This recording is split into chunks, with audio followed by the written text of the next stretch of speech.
The door opened before he could knock a second time. That was the first thing he noticed. The second was her face. Aldrich Harrow had collected debts for 23 years. He had stood in front of grand houses and crumbling ones. He had knocked on painted doors and rotting ones. He had faced crying women, angry men, children clutching toys, old people pretending not to be home. He had seen every face that fear makes when it answers the door. He knew them all. But the face looking back at him now was none of those. It was calm. It was steady. And it was young enough to make his chest feel strange in a way he had not felt in a very long time. He cleared his throat. She waited. That was the thing about the village of Grentham. People there learned early that waiting was safer than speaking. They learned it from their parents, who had learned it from theirs, and the lesson went back so far that nobody quite remembered where it started. Only that it was true. Only that speaking too soon in front of the wrong person had cost families their land, their names, and in 2 cases, that older residents still whispered about, their sons. Grentham sat on the eastern edge of a wide valley, the kind of valley that looked peaceful from a distance, and was not.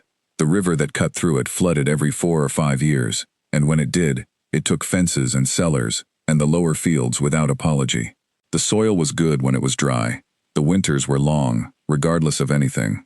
The summers gave just enough to make leaving feel unnecessary, and just little enough to make staying feel like a punishment. 340 families called Grentham home. They were farmers mostly, with a few merchants, a blacksmith who doubled as the dentist, a woman who sold remedies from her kitchen, and a priest who had stopped believing in miracles around the time of the second flood, but had never found a polite way to say so. They grew barley and wheat and kept goats. They married their neighbors' children and buried their own parents in the churchyard on the hill. They lived in the way that people live when life gives them no particular reason to do anything else. But Grentham had one feature that set it apart from every other village of its size in the county. It had Aldrich Harrow. Not that he lived there. He did not. Harrow lived in a stone house 6 miles north, up on a rise that overlooked 2 valleys at once, a house with 12 rooms, and a cellar that was better maintained than most people's living quarters. He came to Grentham the way weather comes, sometimes gently, sometimes not, always changing things. He had inherited his father's lending business at the age of 26, after his father, Clement Harrow, died of something that started as a cough and became everything else. Clement had been a careful man, methodical and cold, who recorded every transaction in a ledger with ink so neat it looked like a printed book. When Aldrich opened that ledger for the first time, he found the names of 61 Grentham families written inside it. 61 families who owed his father money. 61 families who now owed it to him. He had spent the next 3 years learning the weight of that ledger. He was not cruel, exactly. That was what people could never quite agree on. He did not take things for pleasure. He did not humiliate people in the street, or shout through windows, or send men with their fists. He simply arrived. He knocked. He stated the amount. He named the date. And if the date passed without payment, he came back, and he took what the agreement said he could take. A cow, a cart, a season's harvest stored in a barn. Once, a piano, which he sold the following week because he did not play and had nowhere to put it. He was fair in the way that a cliff is fair. The cliff does not choose to be there. The cliff does not want you to fall. The cliff simply is, and the falling is your own business. The people of Grentham understood this. They did not love him, but they did not hate him in the loud way they might have hated someone who enjoyed it. They hated him quietly, the way you hate cold that has lasted too long, steadily, without much hope that it will change. And they were careful, very careful. They borrowed from him only when they had to, and they repaid him before they ate, before they repaired their roofs, before they bought new shoes for their children, because everyone in Grentham knew one thing that nobody needed to say aloud. Aldrich Harrow always collected. He had never once forgotten a debt. He had never once let one slide. He had a memory like the ledger itself, and the ledger, they said, did not have a page marked forgiveness. There was a man in Grentham named Owen Calloway. Owen was not a bad man. That matters, because stories like this one are easy to tell if the father is a villain, and Owen was not that. He was simply a man who had made 3 bad decisions in the space of 2 years, and who had not been strong enough to stop the third one after the first two went wrong. The first bad decision was the mill.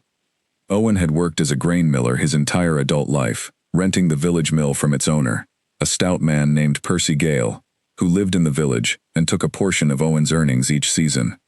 For 11 years, this arrangement had worked. It was not comfortable, but it was steady. Then Percy Gale died, and his son, who had never set foot in Grantham and had no interest in starting, sold the mill to a merchant from the city. The merchant raised the rent by 40% in the first year, and then by another 20% in the second. Owen kept pace, barely, by working longer hours and sleeping less. Then came the flood of the third year. The lower wheel was destroyed. The merchant insisted Owen was responsible for repairs. The repairs cost more than Owen made in 8 months. He took out his first loan. Not from Harrow. Not at first. From a cousin, who could only spare a third of what was needed, and from 2 neighbors who could each spare a little. Owen patched the mill. It ran again. He began repaying. He was almost even, when the second bad decision arrived. The second bad decision had a name: the Eastern Field.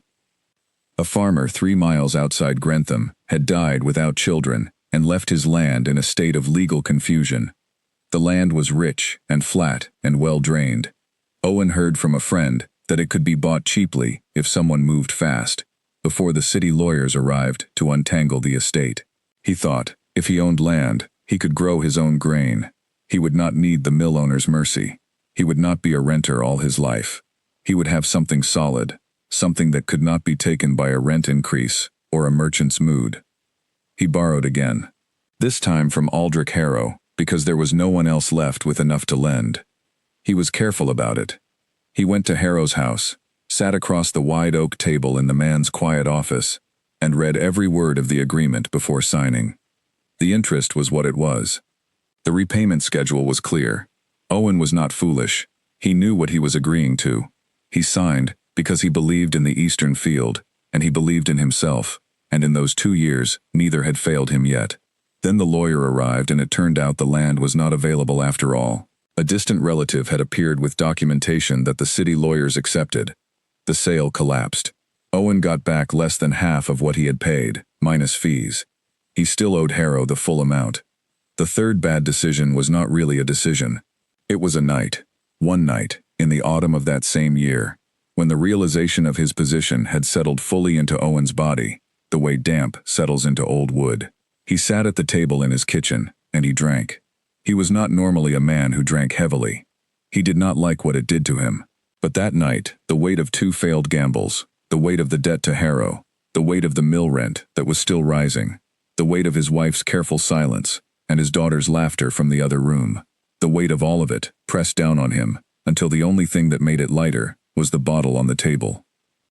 And while he was in that dark and tender and thoroughly sorry place, a man named Gordon Platt knocked on his door. Gordon Platt was not a friend.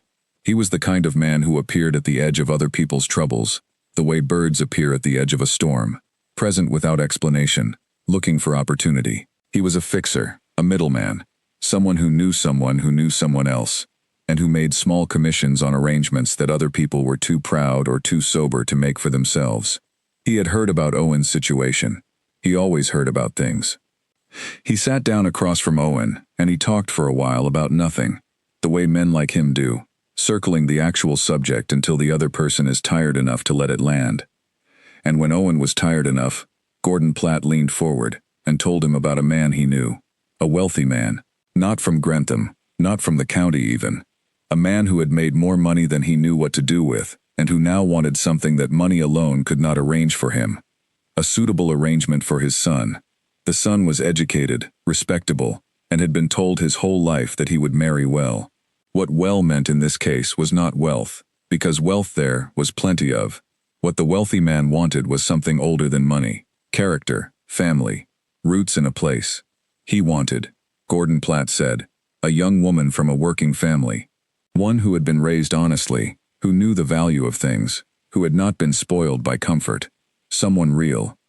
Owen looked at his glass. Gordon Platt looked at Owen. No names were spoken that night. No agreements were written down. But something passed between the two men across that kitchen table, in the thin light and the smell of grain and old wood, something that should not have passed. something that Owen would spend the rest of his life trying to unremember. He did not say yes. He did not say no. He said, in the quiet, slurred voice of a man who is both present and not, "Come back when I am sober." Gordon Platt came back. Owen was sober, and he was still in debt, and the mill rent had gone up again. And Harrow's next payment was due in 6 weeks. They talked for 3 hours. At the end of 3 hours, a verbal arrangement existed. Not a contract, Gordon Platt was careful to say. Not a promise, exactly. More like an understanding. If things worked out, if a suitable meeting could be arranged, if the young woman in question agreed, then the wealthy man's family would settle Owen's debt with Harrow in full and provide a sum on top of it that would give Owen and his wife a comfortable few years while he got back on his feet. If she agreed, that part was said. Owen held on to that part. He told himself it was not what it sounded like. He told himself he was not selling anything. He told himself the wealthy man's son was probably a decent fellow. He told himself his daughter was old enough to make her own choices, that he would explain it all carefully, that she would understand the position they were in, that she might even be glad of the chance. He told himself many things that night, lying in the dark beside his sleeping wife, staring at the ceiling. He did not tell his daughter. He did not tell his wife. He folded the understanding into the back of his mind, and he left it there, the way you leave something in a drawer when you are not sure whether you want to keep it or throw it away. It sat in the drawer. Days passed, then weeks, then months. The payment to Harrow came and Owen made it, barely, by selling the last of the stored grain at a poor price. The next payment loomed, and the next. And in the room down the hall, a girl named Clara Calloway turned 19, and laughed at something her friend said through the open window, and had no idea what her father had left sitting in a drawer. Grentham was the kind of place where nothing was ever quite a secret, and nothing was ever quite known either. It existed in the middle, in the space between what people saw and what they said they saw, in the gap between the truth and the story told about the truth, at the market on Saturdays. The women of Grentham were particularly skilled at this. They had learned to read a situation the way a sailor reads the sky, not by what was obvious, but by what was slightly off, the way a man's posture changed when a certain subject came up, the way a wife laughed a half-second too late, the way a family that had been struggling suddenly bought a new fence, or the way a family that had seemed fine suddenly stopped coming to church. Owen Calloway's wife, Eleanor, was one of the best at this reading. She had been watching her husband for 20 years, and she knew his silences the way she knew the sound of the mill in different weather. She knew when he was tired, and when he was worried, and when he was both, and pretending to be neither. In the months after Gordon Platt's visits, she noticed that his silences had a different quality. Not the dull silence of exhaustion, something sharper, something that went away when Clara walked into the room, and came back when she left. Eleanor said nothing. She watched. She waited. She told herself she was wrong. She was not wrong. Clara herself noticed nothing of any of this, because Clara was 19, and the world was wide, and full of things more interesting than her father's silences. She had a friend named Nell, who lived on the other side of the village, and who had recently fallen in love with a farmer's son in the next valley, which gave them endless material for conversation. She had a small garden she was proud of, a neat square of it behind the house where she grew herbs, and one stubborn rosebush that flowered in red every June. She could read and write better than most people her age in Grentham, because Eleanor had insisted on it and had taught her herself, and because Clara had found that books were portable in a way that happiness was not. You could carry a book anywhere. She was not unhappy. That is the important thing to understand before everything changes. She was not waiting to be rescued. She was not longing for something larger. She had plans, small ones, the size of plans that fit inside a life like hers, to save enough to take the coach to the city once, just once, to see what it looked like, to try to sell some of her herb preparations through the remedy woman's shop, to find out, eventually, whether the feeling she had around a boy named Edmund Carter, who fixed wagon wheels at the edge of town and had very steady eyes, was the beginning of something, or just the weather. She was, in other words, alive. Specifically, and particularly alive, in the way that young people are alive when they do not yet know what is coming. Aldrich Harrow arrived on a Tuesday. He always came on Tuesdays. It was a detail that the people who owed him money remembered the way soldiers remember the sound that precedes an attack. Tuesday was the day the world recalibrated. Tuesday was the day you checked whether your payment was in order, and your papers were where they should be, and your story was straight. Because Harrow did not accept stories that had holes in them. He rode alone, as he usually did. A tall man on a dark horse, neither of them in a hurry. He tied the horse at the gatepost, the way he always did, with a loose knot that said he did not plan to stay long. He had a worn leather case under one arm. He always had the case. Nobody had ever seen inside it, except for the papers that came out of it at the moment they were needed. He walked up the path to the Calloway house. He had been to this house before, twice, for previous payments. He knew the path. He knew the step that was slightly uneven, the third one up from the ground. He knew the door was painted green, or had been, the paint now lifting at the corners. He knew that Owen Calloway would make tea that neither of them would drink, and would sit very still, and would not look directly at him during the conversation. He knew all of this the way he knew most things about most people he dealt with, not because he was curious about them, but because detail was his profession, and he had never seen the use in ignoring it. He raised his hand to knock. The door opened. He had been mid-motion, his knuckles not yet meeting the wood, and the opening of the door caught him so off guard that for a fraction of a second he stood there with his hand in the air, like a man who has forgotten what he was about to do. The girl standing in the doorway was wiping her hands on a cloth. She had clearly been in the middle of something, some task inside, and had come to the door not because she was expecting anyone, but because she had heard the gate. Her hair was not carefully arranged. There was a small smudge of something, flour or earth, on her left wrist. She looked at his raised hand, and then at his face, and she did not step back the way most people stepped back when they found Aldrich Harrow on their doorstep. She waited. He lowered his hand. "Is your father home?" he said. It was not a question, not quite. It never was. "He is," she said. Her voice was even, not nervous, not bold, just present. "Tell him Harrow is here." She looked at him for one moment more than was necessary, not in a challenging way.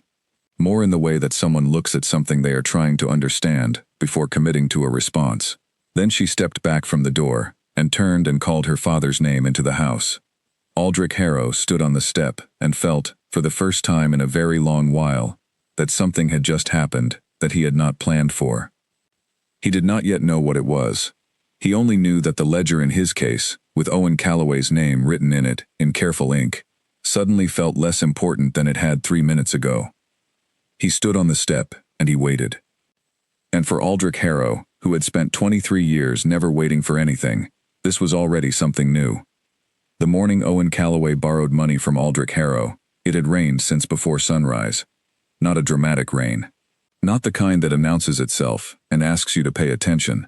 It was the small, consistent, purposeful rain that comes in early autumn and does not stop until it has gone through every coat and soaked every road and reminded you, personally, that the season has turned and there is nothing you can do about it. Owen had ridden 6 miles in that rain. He arrived at Harrow's house wet through, with mud on his boots and a prepared speech already softening at the edges. The house was larger up close than it looked from the valley. Stone, as everyone said, but not cold-looking stone. Old stone, the kind that has settled into itself over generations and no longer feels the need to impress anyone. The windows were clean. The grounds were tidy without being formal. There was a dog sleeping under the porch, a large brown dog that opened one eye when Owen dismounted and then closed it again, judging the visitor not worth the effort. Owen knocked. A housekeeper answered, not Harrow. Owen was shown into a small room off the main hallway that served as an office. Not the kind of office that wants you to be comfortable, but the kind that wants you to remember where you are. There was a desk and 2 chairs, and a bookshelf with ledgers on it, their spines labeled by year. Owen counted 12 of them, before he made himself stop counting. Harrow came in 10 minutes later. No apology for the wait, no small talk. He sat down, placed his hands flat on the desk, and said, "What do you need?" Owen had practiced how to tell it on the ride over. The eastern field, the opportunity, the collapsed sale, the remaining amount. He told it in order, leaving nothing out, because he understood instinctively that Harrow would find out anyway, and that a story with a gap in it was worse than a complete story with bad news in it. Harrow listened without expression. When Owen finished, there was a silence. "The loan you want," Harrow said. "What is the sum?" Owen told him. Harrow looked at him for a moment. "And the land deal is fully collapsed. Not delayed, collapsed. The relatives' papers were verified by 2 solicitors. There is no appeal. So the land is gone, and the money you paid is largely gone." "Yes." Another silence. "And the cousin, and the 2 neighbors you owe from the first loan." "I am on schedule with them, barely, but on schedule." Harrow picked up a pen, not to write anything yet, just held it. Owen noticed that the man's hands were very still. Not nervous still, the way Owen's were. Naturally still, the way a stopped clock is still. "The sum you are asking for is significant," Harrow said. "Against what do you secure it?" Owen had prepared for this. He named the mill equipment, which was his, paid for over 11 years of savings and repairs and replacements. He named the cottage, which was not entirely his because of the original land arrangement, but which had value. He named his tools and stores. "The mill equipment and the cottage," Harrow said. "Not the tools and stores. Those are not worth the paperwork." "Agreed," Harrow wrote. "Not a lot. A few lines." He passed the paper to Owen. Owen read it. The interest was what Gordon Platt had told him to expect. The repayment schedule was firm. If he missed 2 consecutive payments, the mill equipment and the cottage became Harrow's property, with a 60-day notice period. There was no provision for weather or illness or anything else. The agreement said what it said. Owen read it twice. He looked up. "If I sign this," he said, "and I make every payment, you and I are settled at the end of the term." "Correct." "And if I miss payments?" "It says what it says." "Yes," Owen said. "It does." He signed it. He rode home in the same rain, which had not stopped, his wet coat pressed against him, the signed agreement folded in an inside pocket where it would stay dry. He told himself he had done the right thing. He told himself this was survivable. He told himself he would find a way to make the payments because he had to, and that was always a reason. He believed most of this. What he did not think about, on the ride home in the rain, was Gordon Platt. That was the drawer. That was the thing he had left sitting. He did not take it out in the rain on that road, because it was easier not to, because the agreement in his pocket was already heavy enough, because his daughter was at home with her rosebush, and her books, and her steady life, and some things can stay in drawers forever if you decide firmly enough not to open them. He decided firmly enough. For a while, the mill ran, the payments came. Owen was never comfortable, but he was on schedule, and on schedule was enough. Harrow came twice a year to verify the account, and each time Owen had the payment ready, and each time the visit lasted less than 30 minutes, and ended without incident. It was a transaction, nothing more. Harrow was a cliff, and Owen was careful not to fall. Eleanor noticed that he seemed lighter in those years. The drawer apparently was holding. Clara grew. Not in the way that is easy to watch, not suddenly, not dramatically. In the quiet way of people who are becoming themselves while everyone around them is busy with other things. She learned what she liked and what she did not. She learned that she was good at making people feel at ease, and not very good at pretending to feel what she did not feel. She learned that Edmund Carter was, in the end, not right for her, not because anything was wrong with him, but because she realized, one afternoon watching him from across the market, that she admired him the way she admired a well-made cart, solidly, without urgency. She let that one go quietly. She read everything she could find. She began to write things down, not a diary exactly, but notes, observations, what the sky looked like before the river flooded, what her mother did when she was worried that she thought no one noticed, what it felt like to wake up before the house did and have the kitchen to herself. She was building something, without knowing yet what it was. Then the third bad year came.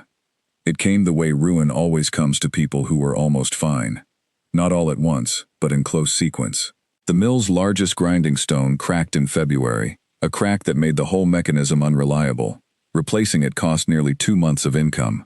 In the same month, Eleanor fell ill, not dangerously, but persistently, a joint pain that kept her in bed for weeks and required the remedy woman's visits and the remedies themselves, which were not free. In March, the miller who had worked alongside Owen for 6 years left for a better arrangement in another village, and the man Owen hired to replace him was competent but slow, and slowing the mill meant losing customers to the mill in the next town. By April, Owen could see the numbers clearly, the way you can see a crack in ice, clearly right before it gives. He made the payment in April. He made it by selling the remaining stored grain, again, at a poor price, because April was the wrong time to sell grain.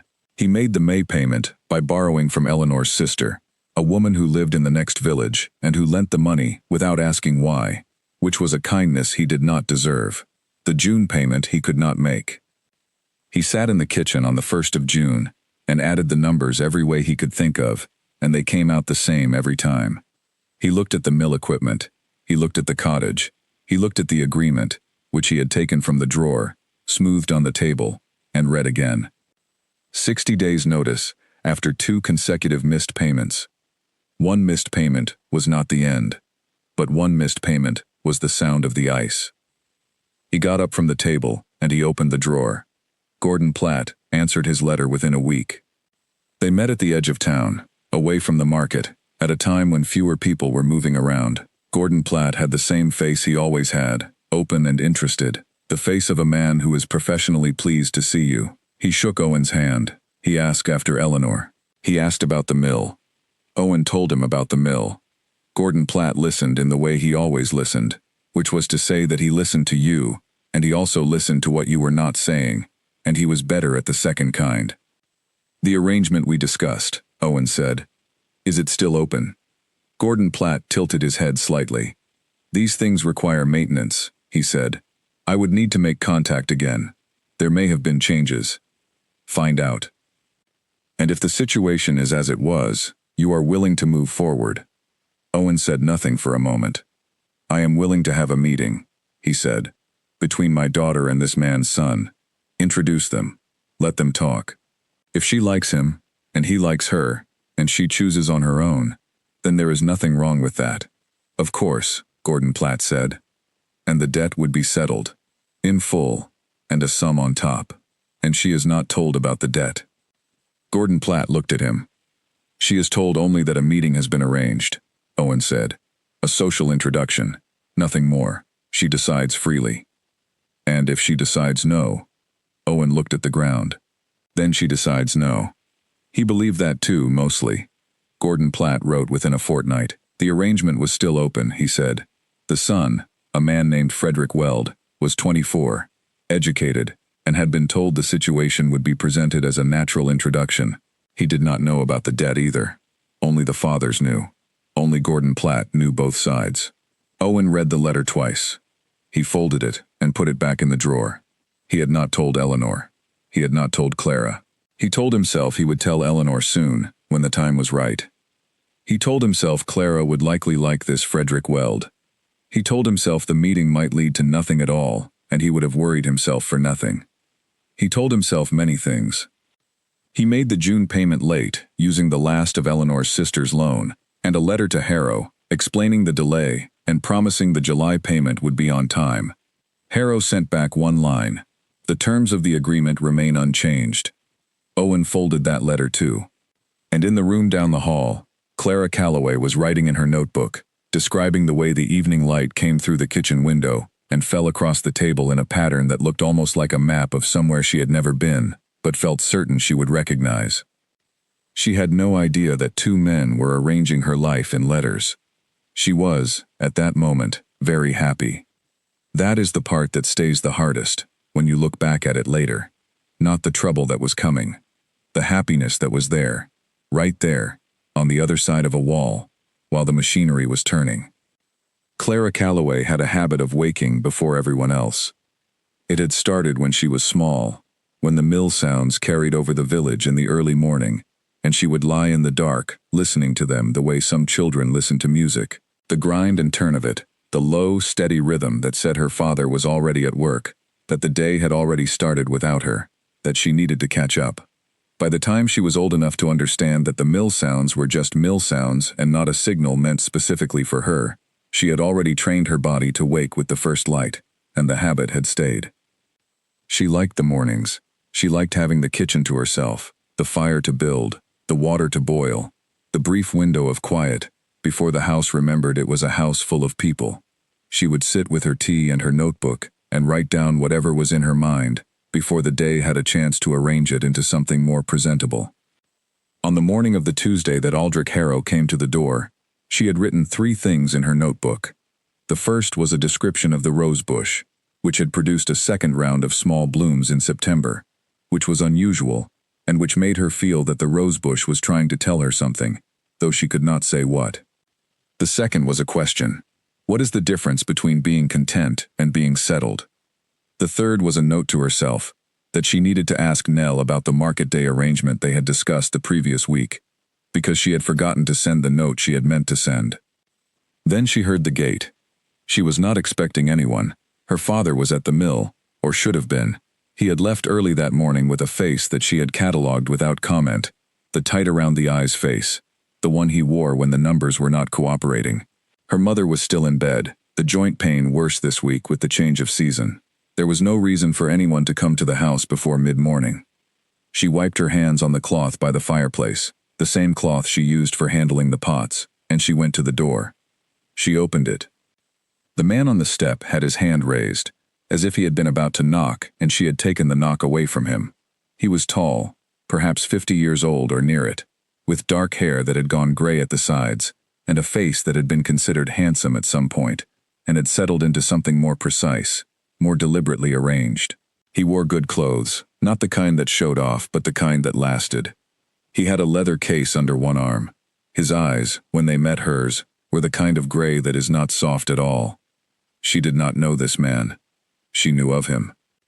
Every person in Grantham knew of Aldrich Harrow. You learned his name the way you learned the name of the river, not because anyone sat you down and taught you, but because it was in the air, in the way people talked around certain subjects, in the way her mother changed her expression when certain things came up. Clara had seen him once, at a distance, crossing the square on a market day. She had not been introduced.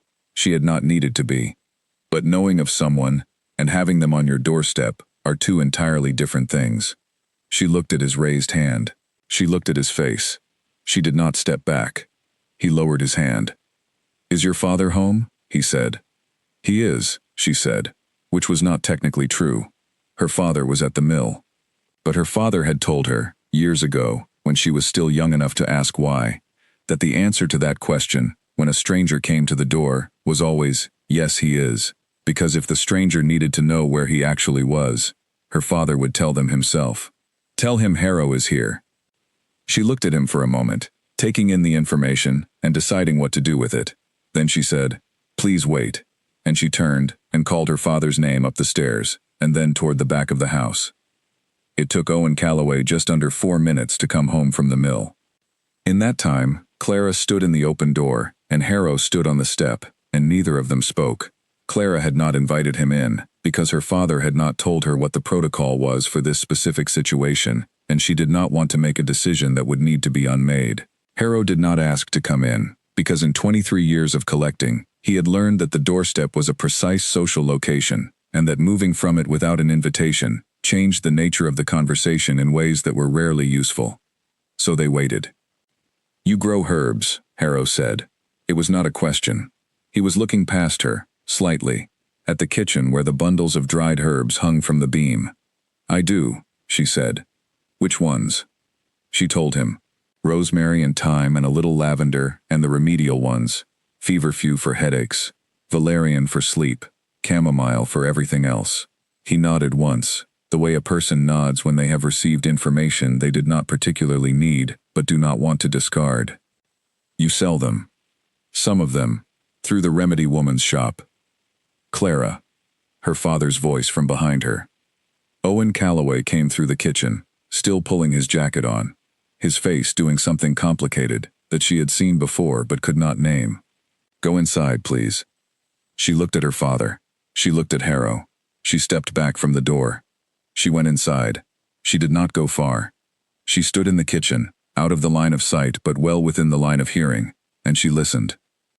She heard her father say Harrow's name, the way you say the name of someone you have been expecting and dreading in equal measure. She heard Harrow's voice, low and level, saying something about the account. She heard her father's voice go tight in the way it went tight when he was holding himself very still. She heard a number. The number was large. She stood in the kitchen, and she held very still herself, the dried herbs above her head, the rosebush outside the window, the tea she had made that morning, still sitting in its cup going cold. She heard her father say something about the mill. She heard Harrow say something about the terms. She heard silence. Then her father's voice, lower now, asking something she could not quite catch, and Harrow's voice, clear as anything, coming through the wall and the door and the morning air. The terms are the terms, Owen. I did not write them to be renegotiated on a Tuesday in September. More silence. Then her father said, "Give me until the end of the month." A pause. "You have until the 30th, Harrow said. "After that, the next step is in the agreement." She heard the step creak, the uneven one, the third one down from the door. She went to the window, and she watched Harrow walk back down the path. He did not hurry. He untied his horse with the same loose knot, now retied with the same efficiency. He mounted without looking back at the house. He rode away. She was still watching when her father came inside. Owen Calloway walked into his own kitchen, and he found his daughter standing at the window watching the road where Harrow had gone, and he felt the drawer open in his chest, the way a drawer opens when the wood has swollen, and you pull hard, and it comes free all at once, and takes you by surprise. He did not speak. Clara turned from the window. She looked at her father the way she had looked at Harrow on the doorstep, steadily, waiting, not stepping back. "How much?" she said. "Clara, how much do we owe him?" Her father sat down at the table. He put both hands flat on it, the same way Harrow had put his hands flat on his desk, years ago, when Owen had come to him in the rain. He looked at his hands. "More than you know," he said. "Then tell me how much I don't know," Clara said. She pulled out the other chair and sat down across from her father, and the morning light came through the window, in the pattern she had described in her notebook, the one that looked like a map of somewhere she had never been.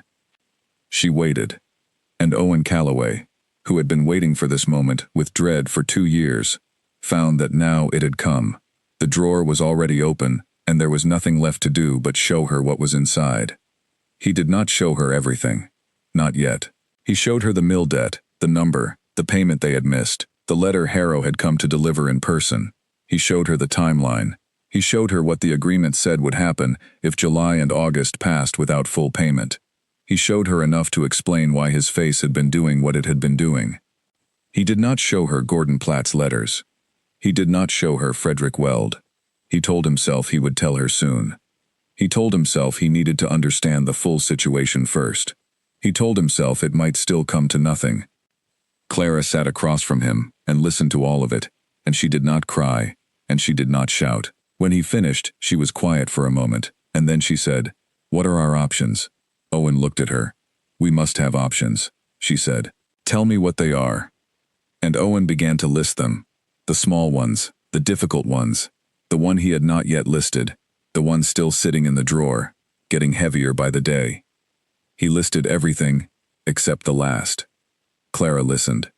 She asked questions. She was precise and careful, and she did not make him feel worse than he already did, which was a kindness he would remember later, when everything came out, and which would make what he had kept from her feel worse than if she had been less kind. By the time Eleanor came downstairs, the tea had gone cold, and outside the window the rosebush was still blooming, small and red and unreasonably cheerful, and Clara had a notebook full of questions she was already beginning to answer for herself. The drawer was not open, but it was rattling. Eleanor Calloway had known something was wrong for longer than either her husband or her daughter understood. This was not unusual. Eleanor had spent 20 years learning the Calloway house the way a sailor learns a particular stretch of sea. Not from a map, but from the feel of it, the subtle variations in current and color and wind that told you more than any chart. She knew when the kitchen fire had been built by Owen versus Clara, because each of them laid the wood differently. She knew when her husband had not slept because of the angle of his shoulders before his first cup of tea. She knew when Clara was troubled because she became very neat, very precise, putting things in their exact places, which she normally did not bother to do. In the weeks since Harrow's visit, Clara had been very precise. Eleanor said nothing to either of them about what she had observed. This was deliberate. She had learned, in 20 years, that the Calloway household moved better when when she did not push. That Owen needed time to arrive at honesty, the way a river needs time to reach the sea. And that pushing only made him find new channels around the truth. She waited. She watched the precise way Clara arranged the herb bundles. She watched the way Owen looked at the wall above the fireplace instead of at her when she asked him how the mill was running. She had also, 6 days after Harrow's visit, found a letter. She had not been looking for it. She had been in the kitchen, reorganizing the shelf where Owen kept his papers. Not snooping. Genuinely reorganizing because the shelf had become cluttered, and things had been filed in the wrong order. The letter was between 2 receipts from the mill supplier. It had been opened and folded and placed there, which meant someone had put it there intentionally, which meant it was not lost. She read it. She read it again. She put it back between the 2 receipts, exactly as she had found it. She went to the garden. She stood among Clara's herbs for a long time, looking at the rose bush, which was still producing those second-season blooms. She was very still for a woman who was in the middle of a very large feeling. The letter was from Gordon Platt. It was dated 3 weeks before Harrow's visit. It referred to something as the arrangement, a word it did not explain. It mentioned a name, Frederick Weld. It mentioned the debt, in passing, as a thing to be resolved. It said, near the end, that the situation remained promising, and that Owen should not delay much longer, as these things had a way of becoming complicated when left too long. Eleanor knew who Gordon Platt was. Everyone in Grantham knew who Gordon Platt was, in the same way they knew who the Crows were. A presence, not a person you trusted. She went inside, and she made tea, and she sat down, and she decided what to do. She decided that she would not confront Owen. Not yet, because confronting Owen before she understood the full shape of the thing would result in Owen becoming defensive and closing down, and she needed him open. She decided that she would find out what she could on her own first, and she decided that when the time came, she would be very clear about what she thought. She had a gift for clarity that Owen had always found both comforting and alarming. She began by calling on Gordon Platt's neighbor, a woman named Iris who sold eggs and was not fond of Gordon Platt because of a fence dispute that had been going on for 4 years. Iris knew things about Gordon Platt the way neighbors know things, by proximity and by inference, and by having watched him come and go at unusual hours for a very long time. Eleanor bought eggs she did not need. She asked, in the careful way of Grantham women, about Gordon Platt's recent activities, whether he had been busy, whether he seemed well. Iris said he had been very busy. She had seen him ride out twice in the last month, in the direction of the Weld family's estate. Did Eleanor know the Welds? Big family.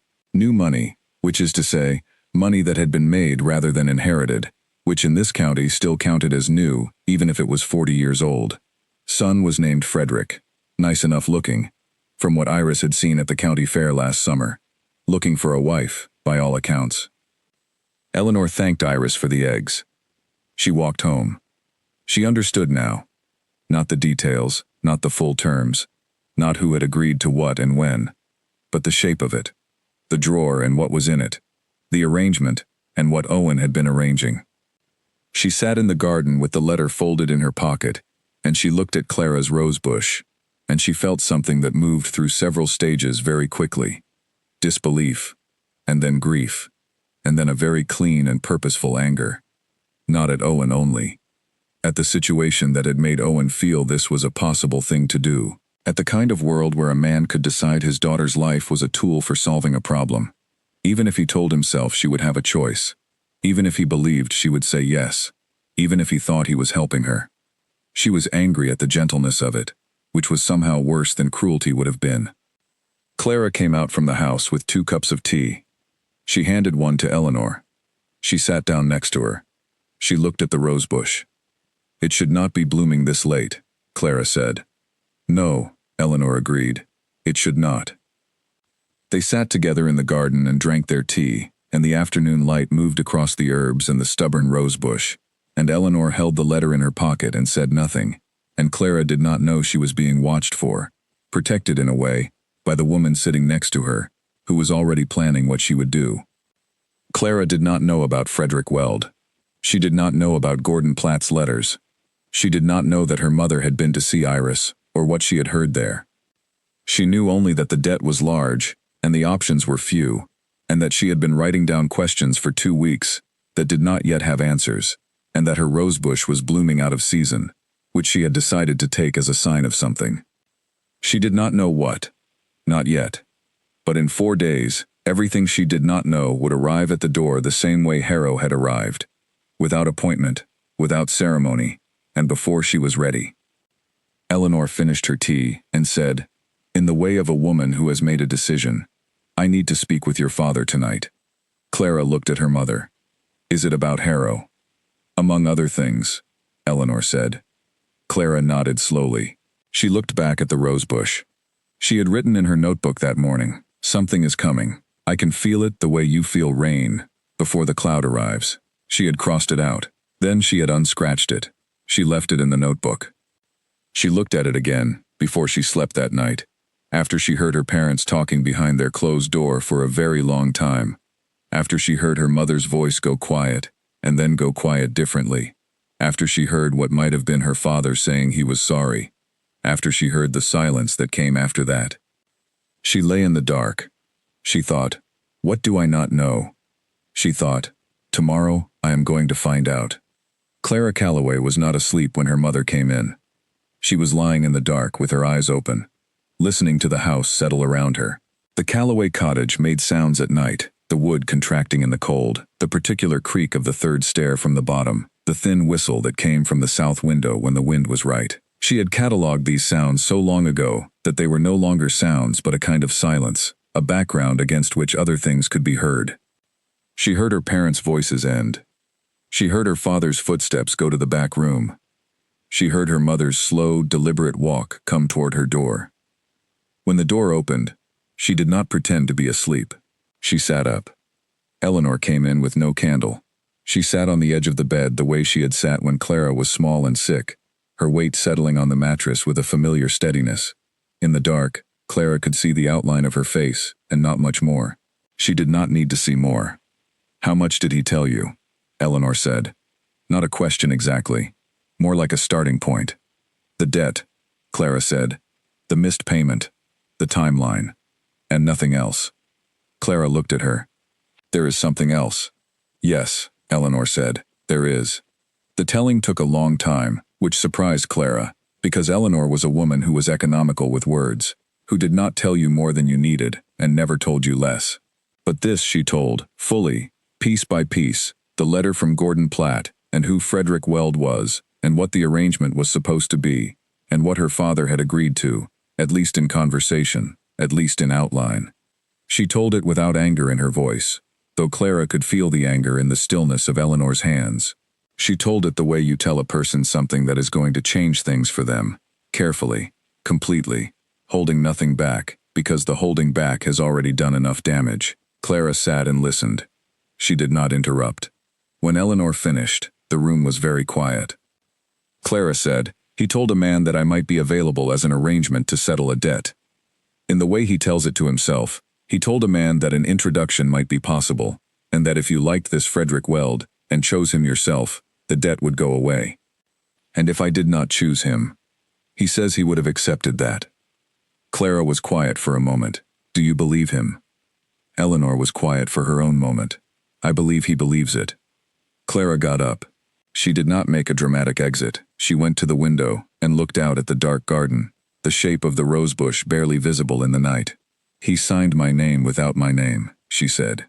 Eleanor said nothing, because there was nothing to add to that. "The debt," Clara said. "How much is it?" Eleanor told her the full amount, which Owen had told her during their conversation. Clara turned from the window. "Does he know that you know?" "Yes, I told him tonight."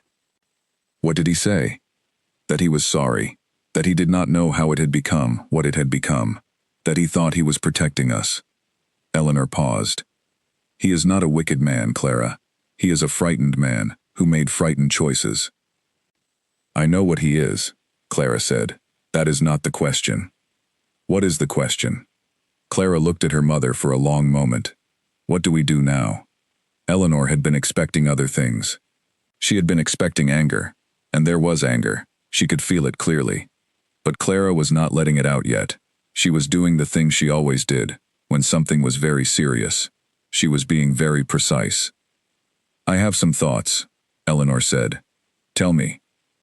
Not tonight. Tonight you need to know. Tomorrow you need to think. Then we decide. Clara looked at the window again. I need to speak to Father. He knows that. Not to shout at him. I know. To understand what was actually agreed, the exact terms, what he told Gordon Platt, and what Gordon Platt told the Welds, and what has actually been committed to. Yes, Eleanor said. That is the first thing. Clara sat back down on the bed. She was very still for a moment. Then she said, in a quieter voice, Did you know? Before. Eleanor was honest. I suspected something. I found the letter. I went to see Iris, who told me about the Weld family. I put it together, but I did not know fully until tonight. Clara nodded. She looked at the rosebush through the dark window. I want to talk to him in the morning, she said, after breakfast, before the mill. I will make sure he is here. Eleanor stood. She put her hand on Clara's shoulder, briefly, the kind of touch that says more than words do. Then she went to the door. Eleanor, Clara said. Her mother turned. Thank you, Clara said, for telling me.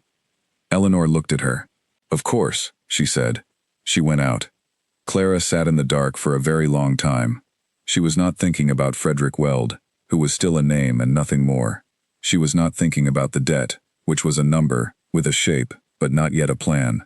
She was thinking about her father, who was in the back room, and what his face would do in the morning when she sat across from him and asked him to tell her the whole thing. She was thinking about the question she had written in her notebook. What is the difference between being content and being settled? She thought she was beginning to understand. She thought that being content meant that you had made peace with your life, and that being settled meant that someone else had made it for you, and called it the same thing, and hoped you would not notice. She had not been settled, she had been content. She intended to stay that way. She lay down. She looked at the ceiling. Outside, the wind picked up slightly, enough to find the south window, and the thin whistle came through. She listened to it. She did not sleep for a long time. When she did, it was not peaceful sleep. It was the kind of sleep that is just the next thing after being very awake, the body's own insistence that some things have to wait for morning. In the morning, she woke before the house. She did not go to the kitchen. She went to the garden first. She stood in front of the rosebush in the gray early light, and she looked at it for a long time. The small red blooms, out of season, doing the thing that roses were not supposed to do in September. Then she went inside. She made tea. She did not write in her notebook. She sat and she waited for her father to come out of the back room, and while she waited, she was very still and very clear, and the clarity was not cold, exactly, but it was not warm either. It was the kind of clear that comes after something breaks and the air settles and you can see, for the first time, exactly what the pieces are. She could see exactly what the pieces were. Owen came out at 7:30. He stopped when he saw her at the table. His face did the thing she had seen before and had not been able to name. She could name it now. It was guilt, and underneath it, something small and hoping, that she would be angry and then be done with it. That she would forgive him before he fully deserved it. That the drawer would close again. She looked at him. She did not shout. She did not cry. She said, very clearly, "Sit down, Father. Tell me everything. From the beginning. Leave nothing out." And Owen Calloway sat down at his own kitchen table and looked at his daughter's face, which was patient and steady and completely serious, and he understood that the drawer was not going to close. He started talking. He told her about the rain. He told her about the Eastern field. He told her about Gordon Platt. He told her about the night with the bottle. He told her what he had said, and what had been inferred, and what had eventually been written in Gordon Platt's letters. He told her about Frederick Weld. He told her the amount of the debt. He told her that he had believed, truly, that he would find another way before it came to anything. He told her that he had been wrong. She listened to all of it. When he finished, she asked 3 questions. She asked exactly what had been committed to in the letters. He told her. An introduction. Nothing formal, nothing signed. She asked whether Harrow knew about Gordon Platt. He said no. Harrow knew only about the debt. She asked whether Frederick Weld knew that the meeting was connected to a debt. Owen said no. She nodded once. She thought for a moment. Then she said, in the same clear voice, I am not going to meet Frederick Weld. Owen opened his mouth. I am not going to meet anyone as part of an arrangement made without my knowledge, she said. That is not negotiable. Owen closed his mouth. What is negotiable, she said, is everything else. The debt, the mill, the timeline. There are things we can do that do not involve my being introduced to a stranger as a solution to a financial problem. Clara, the sum is, I know the sum, she said. I have been writing it down and thinking about it for a week. Now I know everything else. Now I can think properly. She looked at her father. He looked back at her. He looked like a man who had expected punishment and had received, instead, a very clear memo, which in some ways was harder. I am not angry at you, she said, and paused. I am. But I am setting it aside for now, because I cannot think clearly when I am angry, and there are things to think about. Clara. I need 3 days, she said. I am going to find out what our options actually are. Not the ones Gordon Platt is offering. The ones that exist outside of his letters. You are 19, Owen said. I am aware, she said. Sit with that for a moment, and then tell me whether it is relevant. He sat with it. He said, What are you going to do? I am going to start, she said, by going to speak to the one person who has every piece of information we actually need. Owen stared at her. The debt is with Harrow, she said, not with Gordon Platt, not with Frederick Weld. With Harrow, every other arrangement is built around that one central fact. So if I want to understand the real shape of this situation, I need to speak to Harrow directly. You cannot just go and knock on Aldrich Harrow's door. Clara looked at her father. She looked at him with a patience that was also, underneath, a statement. He knocked on ours, she said. Aldrich Harrow was in his study when his housekeeper told him there was a young woman at the gate. He looked up from the ledger. A young woman. She gave her name as Clara Calloway. She says she would like to speak with you about her father's account. Harrow put down his pen. He was still for a moment, the kind of still that people who knew him well recognized as thinking rather than hesitating. He said, Show her in. The housekeeper left. Harrow straightened the papers on his desk without being aware of doing it. He had been to the Calloway house 3 weeks ago. He had delivered the standard notice.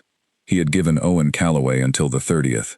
The 30th was still 9 days away, which meant that either Owen Calloway was sending his daughter early to ask for more time, or something else was happening. He had not expected her to come herself. He stood when she came in. She was wearing a coat that had been good a few years ago.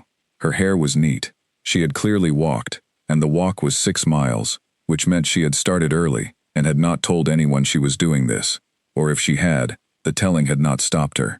She looked around the study for a moment, taking in the ledgers on the shelf, and then she looked at him. Thank you for seeing me, she said. Sit down, he said. She sat. He sat across from her. The same desk, the same 2 chairs. Different person. You are Owen Calloway's daughter, he said. I am. And you have come to discuss the account. I have. She folded her hands in her lap. I want to understand it exactly. I know the amount owed. I know the terms as my father explained them. I want to hear them from you directly, because I think I should understand this conversation from the source. Harrow looked at her for a moment. That is an unusual request, he said. I imagine it is, she said. But the situation is unusual for me as well, so I thought we should both make some adjustments. Something in his expression shifted. Not much. Something careful. He opened his case, and he took out the Calloway file, and he set it on the desk, and he told her the terms. Everything, the same way he would tell Owen, not simplified, not softened. The amount, the date it had been taken, the interest accrued, the payments made and the one missed, the clause about the mill equipment and the cottage, the timeline for what happened next. She listened without interrupting. She did not write anything down, but he had the impression that she did not need to. When he finished, she said, There is something else I want to ask you. Ask. There is a man named Gordon Platt who has been corresponding with my father about an arrangement involving my father's debt to you and an introduction to a man named Frederick Weld. I want to know whether you are aware of this arrangement. Harrow was very still. I am not, he said. I thought not, she said. I wanted to confirm it. She told him the shape of it. Not all the details, but enough. The debt, the arrangement, the family, the understanding that if things went well, the debt would be settled by others. She told it without emotion, the way you read from a document. He listened. When she finished, a silence sat between them that was different from the earlier silences. Your father agreed to this, Harrow said. He agreed to it in the way that a man agrees to things when he is frightened and has been given a drink and someone is telling him the story he most needs to hear, she said. He also, I believe, always believed I would say yes freely. Would you? She looked at him. I have not met the man. That is not the point. The point is that my father agreed to present me as a possible arrangement without telling me. And the question I have is this. Does this arrangement, as I have described it, affect you or your debt in any way? No, Harrow said. The debt is with me. Whatever Gordon Platt has arranged with third parties is nothing to do with me. Good, she said. Then I would like to make a proposal. He waited. She proposed the following. She would take over direct responsibility for the account. Not legally, she did not have that standing, but practically. She would speak to him directly. She would keep him informed of the mill's situation, and she would present him, within the 30 days remaining, with a concrete plan for repayment that did not involve Gordon Platt or Frederick Weld or any arrangement she had not chosen for herself. In exchange, she said, I would ask for two things. First, an additional 30 days beyond the 30th, if the plan I present is credible. Second, your assurance that this conversation, and what I have told you about Gordon Platt, remains between us until I have had time to address it. Harrow looked at her for a long time. Why would I agree to that? He said. Because the debt is real, and you are owed it, she said. And my plan, if it works, gives you repayment. And because I think you are a person who is more interested in what the agreement says than in how many people suffered on the way to it, and this plan gives you the agreement, honored without anyone suffering in a way they did not agree to. She looked back. You have thought about this very carefully, he said. I have had several days, she said. How old are you? 19, she said. He was quiet. She waited. What is your plan? He said. Not the details, the shape of it. The mill has value beyond what the current debt is secured on, she said. My father has been renting the grinding stone from a supplier. If he owned it, his overhead drops significantly. I have spoken to a woman in the village who repairs mill equipment and who has told me that a used grinding stone in good repair can be found for a fraction of what my father has been paying annually in rental. If he reduces that overhead and increases his volume, he can cover the payment and begin to close the gap. There is also the possibility of a partnership with the next village mill for certain seasons when our capacity exceeds demand. I have not yet spoken to them. I intend to. She said all of this in a steady, clear voice, without drama, without asking for sympathy. Harrow looked at the file on his desk. He looked at the numbers. He did not look at them for long. 30 days, he said. If the plan is credible, you get the extension. And the discretion. A pause. And the discretion. She nodded. She stood. She put her coat straight. Thank you, she said. Sit down, he said. She sat. You should know, he said, that I am going to send a letter to Gordon Platt today. Not because of what you asked. Because I do not like being adjacent to an arrangement I did not know about. She looked at him. I am telling you this, he said, so that you are not surprised when your father receives a visit. Will the letter cause problems for my father? No. It will clarify that the debt is with me, and that any arrangement that purports to resolve it without my involvement is not valid. He paused, which it was not. I would not have accepted money from a third party to release a debt without knowing the full circumstances. Clara sat with that for a moment. That is actually helpful, she said. I know, he said. She stood again. He stood too. Miss Calloway, he said. She waited. The mill partnership you mentioned, the next village. Yes. The mill there is owned by a woman named Harriet Crane. She is fair. She does not agree to things she does not intend to keep. He paused. Tell her that Harrow suggested the introduction. She will take the meeting. Clara looked at him. Something crossed her expression. Not gratitude exactly. Something more thoughtful than that. Why are you helping? She said. He looked at the ledger on the shelf. Because the agreement says your father owes me money. It does not say in what manner. If the manner can be resolved without the mill equipment and a young woman being treated as a financial instrument, then that is a better outcome. He said it flatly, not kindly. But it was true. She nodded once. Good morning then, she said. Good morning, he said. She left. He stood in the study for a while, after the sound of her footsteps faded from the hall. Then he sat down, and he took out a fresh piece of paper, and he began to write the letter to Gordon Platt. He wrote it in very clear language. The language said, do not touch this family's account. The account is mine. The resolution will be mine. Any arrangement you have implied or suggested is null, and if Gordon Platt continued to represent himself as a person with the ability to resolve Calloway's debt in exchange for anything, Harrow would be making a visit to the county magistrate, with documentation. He sealed it. He gave it to the housekeeper to send. Then he went back to the ledger. He found the Calloway page. He looked at the numbers. He made a small note in the margin. Extension under review. He had not made a note like that in 23 years. He looked at it for a moment. He left it. He turned the page. Gordon Platt received Harrow's letter on a Thursday. He read it twice. He folded it. He set it on the table in his front room, which was a cluttered space, full of the evidence of too many arrangements pursued at once. He looked at it for a while, the way a man looks at a problem he had been hoping to avoid. Then he began to write a letter of his own. Not to Harrow, not to Owen Calloway, to Frederick Weld's father, a man named Clarence Weld, who lived in a large house 40 miles south, and who had, over the past 8 months, come to consider the Calloway arrangement as settled, and was already talking about a suitable date for the families to meet. The letter was not easy to write. Gordon Platt had made a career of careful wording, of saying things that could mean 2 different things depending on who was reading them. But this letter had to be clear, because the alternative was Clarence Weld arriving in Grantham with expectations, and finding, instead, a situation that was nothing like what he had been told. That would be bad for everyone, especially Gordon Platt. He wrote that there had been a complication. He wrote that the debt situation had changed. He wrote that the introduction he had suggested might need to be delayed. He did not write that a 19-year-old girl had gone to Aldrich Harrow's house alone, on a 6-mile walk, and had, in the space of 30 minutes, completely reorganized the landscape of the situation. He sent the letter. He sat back in his chair. He thought about Clara Calloway, whom he had never met, about whom he had thought very little, except as a variable in an equation.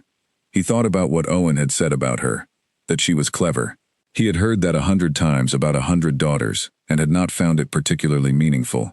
Daughters were clever in the way rivers were wet. It was their nature, and it did not necessarily affect anything. He was revising this view. He thought about what happened next. The next thing, technically, was that Clarence Weld received his letter and wrote back, and the arrangement for the introduction was postponed. This was not a disaster. These things happened. Gordon Platt had shepherded enough arrangements to know that postponed was not finished. If the debt remained, and the Calloway family remained without a solution, the conversation could be reopened. The door was not closed. What Gordon Platt had not accounted for was the speed at which Clara Calloway was moving through doors. He did not know about the letter to Harriet Crane.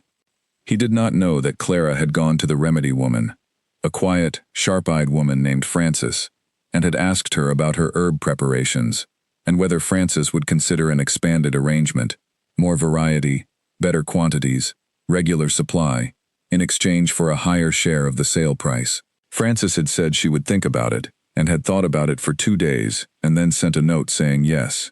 He did not know that Clara had borrowed a horse from Nell's family, and had ridden to the next village on the same day the letter to Harrow arrived, and had gone to the mill and asked for Harriet Crane, and had said Harrow's name at the door, and had been shown in. He did not know that Harriet Crane was a woman who made decisions the way Clara made decisions, by looking at the facts without sentiment and then acting on them. Harriet had listened to Clara's proposal for the seasonal partnership with the Calloway Mill. She had asked 3 sharp questions. She had said she would need to see the mill's equipment and output records. She had not said no. Gordon Platt knew none of this. He was thinking about the arrangement as a paused thing, a door left ajar. Clara Calloway was thinking about it as a closed thing, a drawer someone else had opened that she was putting away herself. The difference between those two thoughts would play out over the next 3 weeks, in a way that Gordon Platt would find instructive. Back in Grantham, Owen Calloway had received a different kind of letter. Harrow's letter to Gordon Platt had been sent without Owen's knowledge, but the effect of it reached Owen indirectly. Gordon Platt, to protect himself, sent Owen a short, curt note, saying that the arrangement was no longer possible, and that he wished the family well in resolving their difficulties. Owen read this note, and sat with it for a long time. He was not sure if he felt relieved or sick. The drawer, apparently, had been emptied by someone else. He went to find Clara. He found her in the garden, kneeling by the rosebush, doing something he could not quite see. She heard him and looked up. Her face was not angry. It was something else, something that took him a moment to identify. It was the face of someone who was busy. "Gordon Platt is out of the picture," he said. "I know," she said. He looked at her. "Harrow sent him a letter," she said. "I know, because Harrow told me he would." Owen stared at her. "When did you speak to Harrow?" "6 days ago." "You went to his house?" "Yes." "Clara." "Father." She sat back on her heels. "You were going to solve this problem using me as the solution. I went to solve it using other means. I think my approach is better." He sat down on the low garden wall. He looked like a man who has been running a long time and has been told he can stop. "What did you say to him?" Owen said. "I told him about Gordon Platt. He did not know." "What did he say?" "He was not pleased. He sent the letter." She paused. "He also gave me an introduction to Harriet Crane." "Harriet Crane at the next village mill?" "Yes. I went to see her. She is interested in a seasonal partnership. She is coming to see the mill on Friday." Owen looked at his daughter. The afternoon sun was behind her, and made the details of her face hard to read, but the posture was entirely readable. Straight-backed, clear, completely certain. "You have been very busy," he said. "I have had a great deal of motivation," she said, without sharpness. He looked at the rose bush. "What else?" "Francis and I have an expanded arrangement for the herbs. It will not solve the debt on its own, but it adds income." She paused. "There is also a used grinding stone available in the town east of here. I found out through Francis, who has a contact there. It is good repair. The price is a quarter of what you have been paying annually in rental." Owen was quiet.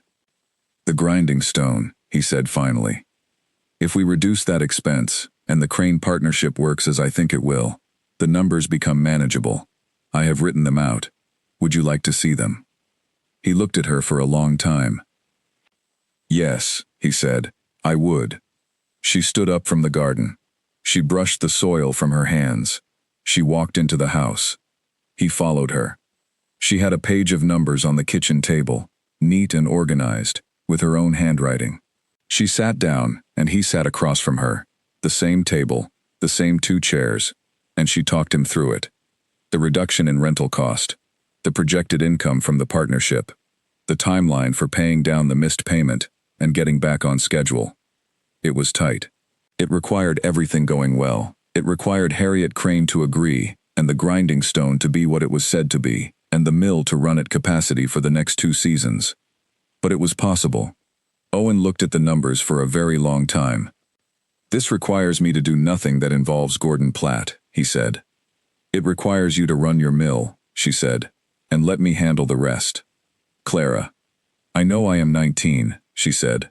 "You can stop using it as a point. I was 19 when all of this happened to our family as well. It did not make it less real." He looked at her. He said, very quietly, "I am sorry." She looked back at him. "I know," she said. After a moment, "I am working on forgiving you. I think I will. I am just not there yet, and I am not going to tell you that I am." Owen nodded. He looked at the numbers again. "Harriet Crane is coming Friday," he said. "She is. I should be here." "You should." She paused. "And you should prepare a summary of the mill's output for the last 3 years," she will ask. He looked at her. He said the only thing he could say, which was, yes.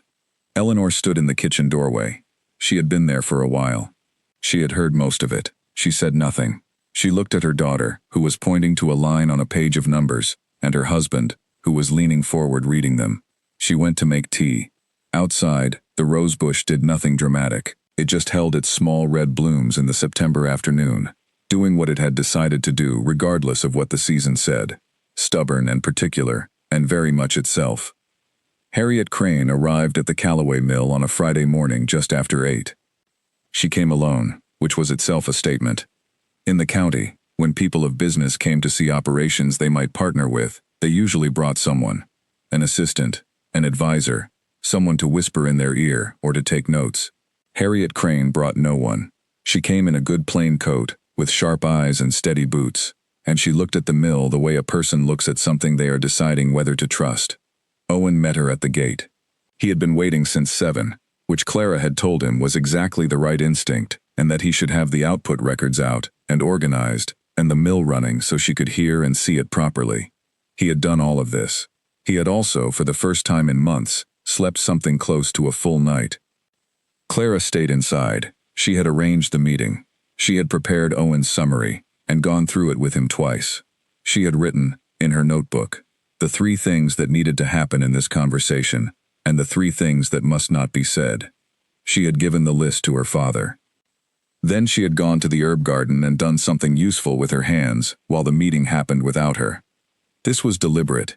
She had understood, in thinking about Harriet Crane, that some conversations went better when the person who had arranged them was not in the room. Harriet Crane was here to assess the Callaway Mill as a business proposition. Owen Callaway was the miller. The meeting was his. Clara's presence would make it something else. The daughter who had set this up. The girl who had come to her door with Harrow's name on her lips.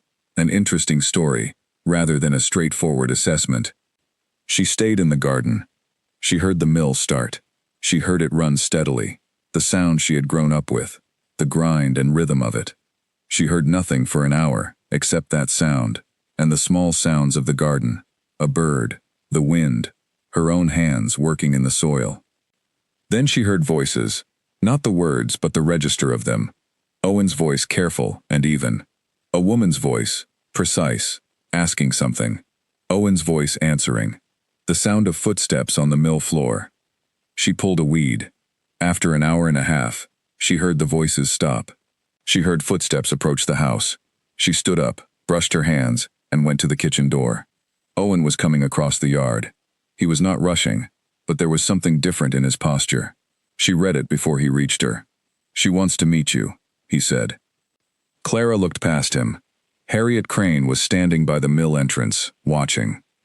Clara walked across the yard. Harriet Crane was perhaps 60, with gray hair cut short, and a face that had spent a great deal of time in all kinds of weather. She looked at Clara the way she had looked at the mill, directly, without decoration. "Your father says you arranged this meeting," Harriet said. "I did," Clara said. "He says you did the numbers." "I did." Harriet looked at her for a moment. "The grinding stone situation you identified. How did you find out about the replacement?" "Through Francis, in the village. She has a contact in the East Town who deals in used equipment. You have spoken to the contact." "By letter, he has confirmed the condition and the price." Harriet looked at the mill. "The partnership proposal you described to me," she said. "You set the terms." "I set an outline," Clara said. "I expected you would have adjustments." "I do," Harriet said. She looked back at Clara.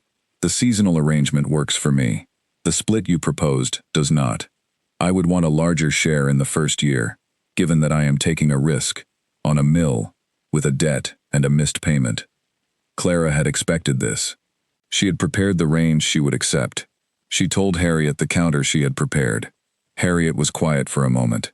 "That is a reasonable counter," she said. "I will think about it. When should my father expect to hear from you?"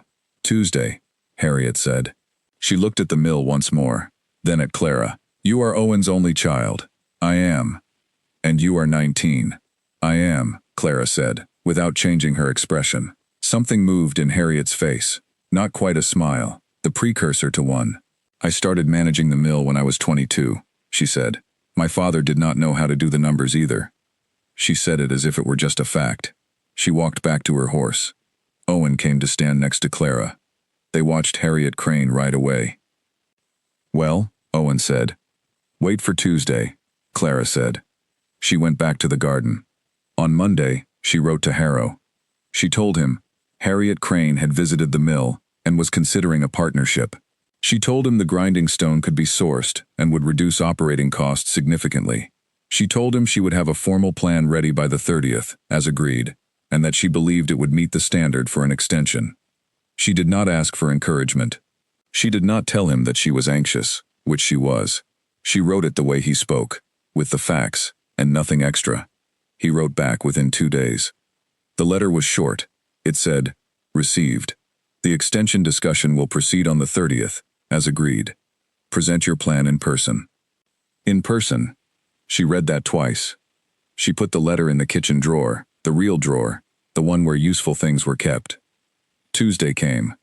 Harriet Crane's letter arrived in the afternoon. Clara was in the herb garden when Eleanor brought it out. She opened it standing up, in the low afternoon light. Harriet accepted the counter. A slight modification. The first-year split would be as Clara had proposed, but with a 30-day review clause at the end of the season, at which point they would reassess based on actual output. If the mill performed, the split moved in Owen's favor for year 2. Clara read the letter twice. She folded it carefully. She went inside and put it next to Harrow's letter in the kitchen drawer. She sat down and wrote in her notebook for the first time in 2 weeks. She wrote out the plan in full, with the numbers, the timeline, the partnership terms, the grinding stone cost, the herb income, the projected repayment schedule. She wrote it carefully and clearly, the way she would say it aloud. Because she was going to say it aloud. On the 30th, in Harrow's study. She spent the next 9 days refining it. She asked Frances questions about the herb market. She wrote again to the contact about the grinding stone and confirmed the availability date. She talked through the mill's capacity with Owen each evening, learning the details she had estimated, replacing estimates with actual numbers. She also, in this time, finally had the conversation with her mother that they had not quite had yet. Eleanor sat with her in the garden one evening, and Clara said, without preamble, "Are you afraid of what I am doing?" Eleanor considered this honestly. "I am afraid that you will get everything right and it will still not be enough," she said. "That is possible," Clara said. "Yes," Eleanor said. "But the other option," Clara said. "I know. Frederick Weld might be the kindest man in the county," Clara said. "It does not matter. It was not mine to decide." "I know," Eleanor said again. They sat in the garden for a while. "Your father," Eleanor said. "He is trying." "I see him trying," Clara said. "That is enough for now." "Yes," Clara said. "It is." She looked at the rose bush. The blooms were fading now, September turning to the edge of October.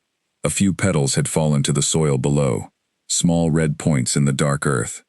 She thought about Harrow's face on the step, the raised hand, the fraction of a second before he lowered it. She thought about what he had said in his study. "I would not have accepted money from a third party to release a debt without knowing the full circumstances." She thought about the way he had said it, flatly, as if it were simply true, not to impress her, just because it was. She did not trust him, exactly. Trust was a thing you built over time, and she had known him for 3 weeks. But she thought he was, in his own fixed and limited way, honest. And honest was something to work with. The 30th arrived. She wore the coat she had worn to his house before. It was the best she had. She had walked the night before in her mind. The gate, the dog, the front door, the study, the desk, the 2 chairs. She had gone through the numbers until she could recite them without looking. She walked the 6 miles. The dog was asleep under the porch again, one eye opened, closed. The housekeeper showed her in. Harrow was at his desk. He stood when she entered. He gestured to the chair. She sat. She laid out her plan. She spoke for 20 minutes without interruption, going through it section by section, the grinding stone, the acquisition cost, the reduction in operating expense, the Crane partnership and the agreed terms, the herb income, the monthly projections, the timeline for repaying the missed payment, and resuming the schedule, and the projected date on which the full debt would be settled. She showed him the written version. She had made 2 copies, one for him and one for herself. He read it. He read it carefully, the way he read everything, and she sat across the desk and waited in the way she had always been able to wait. When he finished, he set it down. "The partnership with Harriet Crane," he said. "It is signed. We have an agreed letter. The formal agreement is being drawn up." "By whom?" "Harriet's solicitor. It will be completed within the week." He nodded. He looked at the numbers. He looked at the timeline. "If everything performs as projected," he said, "the missed payment is covered within 2 months, and the account returns to schedule within 4. "Yes. And if the partnership does not perform?" "The 30-day review at the end of the first season allows for adjustment," she said. "If performance falls significantly short, I will come back to you before the next payment date, not after." He looked at her. "You will come back to me," he said. "Not a question." "Someone will," she said. "If the situation requires it, I am the one who understands it best." Another pause. "The extension," he said. "Yes." He picked up a pen. He made a note on her copy of the plan. 30 days from today, if the partnership agreement is finalized and the grinding stone is ordered, that constitutes sufficient progress for the extension. And the original 30th of the month payment that was missed, included in the plan's first 2 months. "Yes." He looked at the plan again. He looked at her. He said, "You did all of this in 30 days." "I had assistance," she said. "From whom?" "My mother, Frances, Harriet Crane." She paused. "You." He was quiet for a moment. "I gave you an introduction," he said. "You gave me the right introduction at the right time," she said. "That is not nothing." He looked at the plan on the desk. He looked at the ledger behind her, visible on the shelf. He looked at her. He said something that she would think about later. He said, "When you first came to the door, the day I came to see your father, you did not step back." She looked at him. "I did not know what I was facing." "You did not step back after you knew either," he said. "You came here." She considered how to answer that. "You seemed like the right place to start," she said. "Everything else follows from the actual center of a problem." He was quiet. "The extension is granted," he said. 30 days. She stood. She gathered her copy of the plan. "Thank you," she said. He stood as well. "Miss Calloway," he said. She waited. He seemed to be deciding something. "Gordon Platt will not trouble your family again. I made that clear." "I know," she said. "You told me you would." "And Frederick Weld," he said. "His father has been informed, through intermediaries, that the arrangement was a misunderstanding. He will not be in contact." She looked at him. "Who informed him?" "I did," Harrow said. "Through a solicitor I trust." She stood with that for a moment. "Why?" she said. "Because it was a loose end," he said. "And I do not leave loose ends." She nodded slowly. She walked to the door. She had her hand on the frame when she turned back. "The first payment," she said. "The one I owe you. It will be on time." "I know," he said. She left. She walked the 6 miles home in the late afternoon. The sky was doing something interesting with the light, gold going into gray, the kind of sky that never photographed well, and was always more than you expected in person. She walked in it without hurrying. She thought about everything, and then she thought about nothing, which was rarer and better. When she got home, Eleanor was in the kitchen. Clara put her copy of the plan on the table. "Well," Eleanor said. "Extension granted," Clara said. 30 days. And the Frederick Weld situation has been closed. Eleanor looked at her. Closed how? Harrow told his father it was a misunderstanding, through a solicitor. Eleanor was quiet for a long moment. "He did that," she said. "Without being asked," Clara said. "He said it was a loose end." Eleanor sat down at the table. "That is," she said, and paused, choosing words carefully. "Not how I expected this story to go." "No," Clara said, "nor I." She put the kettle on. They sat together in the kitchen, Eleanor and Clara, while the gold light faded outside the window, and the mill's distant sounds came faintly through the evening air. The rose bush had finished its second blooming. The last petals were gone. It was just a bush now, green and waiting, the way things are when they have done the remarkable thing they were going to do, and are resting in the ordinary time on the other side of it. Clara looked at it through the window. She thought, I am not settled. I am not just content either. I am something else. She thought, I will have to find a word for it. She thought, I have time. The first payment of the new arrangement arrived at Harrow's house on the 1st of November. He was not in when it came. His housekeeper placed it on the desk with the morning correspondence.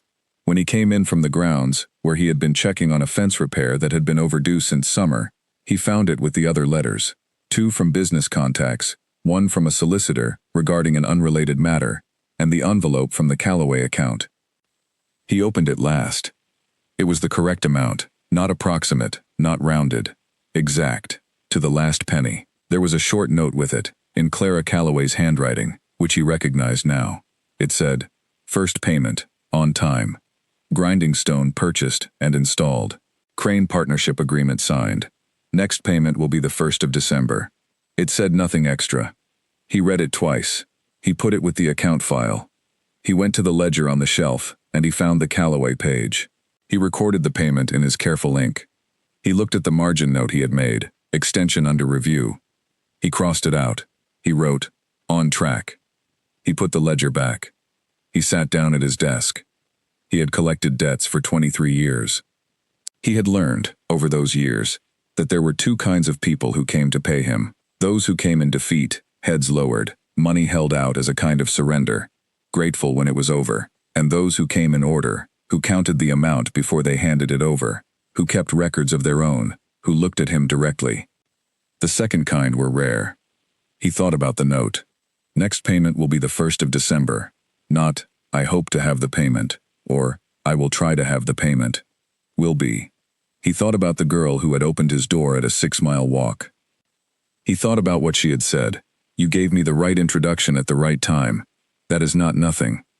He was not accustomed to people saying things like that to him. People said, thank you for the extension. Or they said nothing, and simply left. They did not acknowledge that something he had done had mattered, because to acknowledge it was to concede that he had done something beyond his legal obligation to them. She had conceded it easily, as if it were simply true. He looked at the window. Outside, November was doing what November does, which is to get on with it without sentiment. He picked up the next letter. December arrived. The payment came on the 1st, exact, and accompanied by a short note. Second payment, on time. First seasonal review with Crane partnership completed. Performance at or above projection. He recorded it. He thought about how he was thinking about the Callaway account differently than he thought about other accounts, and then he thought about why that was, and then he stopped going in that direction, because it was not useful yet. He told himself it was the unusual circumstances, the Gordon Platt matter, the clarity with which the situation had been brought to him, the efficiency of the resolution. These were notable for professional reasons. That was all. He had other accounts to manage. He managed them. In Grentham, December moved, in the way December does, in places that know how to handle winter. Not gracefully, but practically. The mill ran at lower capacity, as mills do in winter when the grain stores are already in and the summer's work is done. But the Crane partnership had already delivered its first seasonal benefit, a contract from Harriet's side to process a batch of grain that her own mill was too full to handle. It was less than summer work, but it was winter work that would not otherwise have existed. Owen ran the mill. He was not the man he had been in the bad years, not yet, possibly not ever quite. But he was the man who showed up at dawn, and ran the numbers each evening, and said less and did more. Clara had not told him to be this way. He had arrived at it himself, the way some people arrive at seriousness through their own reckoning. He and Clara had a working relationship now that was different from what they'd had before. Not warmer, exactly, though it was not cold. It was honest. She asked him things about the mill, and he told her. She showed him the numbers, and he looked at them. They did not pretend that the drawer had never existed, and they did not speak about it either. The drawer was empty. That was enough. Eleanor watched both of them, the way she always watched things, steadily, saying little, understanding most. Clara spent the winter in motion. She was always moving, not frantically, but with the purposeful energy of someone who has found that doing is better than thinking, when the thinking has already been done. She expanded the herb arrangements. She wrote a proper supply list for Francis. She began to learn, from Francis, more about which preparations were most in demand and which she could grow more of in the spring. She also, in a development that surprised no one who knew her well, began to help Francis with her accounts, which had been in a gentle state of disorder for years, and which responded well to being given clear categories and a reasonable ledger. Francis paid her in the remedy woman's way, in dried herbs and knowledge and the occasional small coin. Clara accepted this with the matter-of-factness of someone who understands that all payment is a form of exchange, and that the terms of the exchange are more important than the currency. She also wrote to Nell. Nell, who had been absorbed in her love affair with the farmer's son, had been a less frequent presence in Clara's life over the past months. Clara did not blame her for this. She understood that people go where their attention is, but she had missed her friend in the way you miss a particular kind of light, not constantly, but sharply when you notice its absence. She wrote a long letter. She told Nell about the debt and the mill, and the arrangement, and what she had done about it. She told it plainly, without making herself the heroine of it, because she did not think of herself as the heroine. She thought of herself as the person who had done the thing, because it needed doing.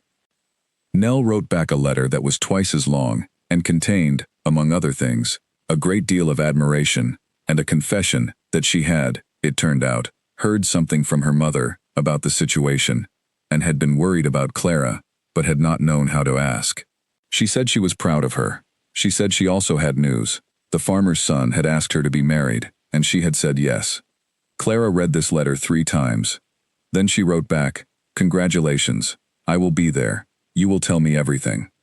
She folded the letter and put it in the kitchen drawer, with the plan and Harrow's notes, the collection of documents that had become, without her planning it, the record of the autumn. On a Tuesday in January, Harrow came again. Not for a payment. For the formal review that the agreement allowed for, the annual check on the account's status. Owen had been told he would come. Clara was there when the knock arrived.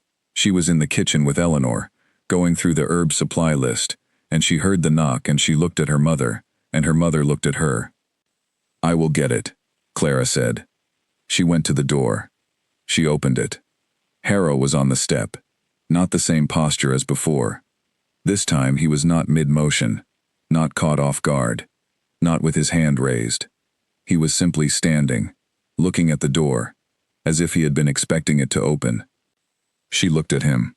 He looked at her. "Miss Calloway," he said. "Mr. Harrow," she said. She stepped back from the door. She invited him in. This time, he came. He sat at the kitchen table, which was not the formal meeting space, but was where the papers were, and they went through the account together. Clara, Owen, and Aldrich Harrow, in a kitchen that smelled of dried herbs and the last of that morning's bread, with Eleanor moving quietly in the background, and the mill sounds coming faintly from across the yard. The numbers were good, not perfect. The grinding stone had taken longer to earn back its cost than projected, because the first month's installation had caused 2 weeks of reduced operation.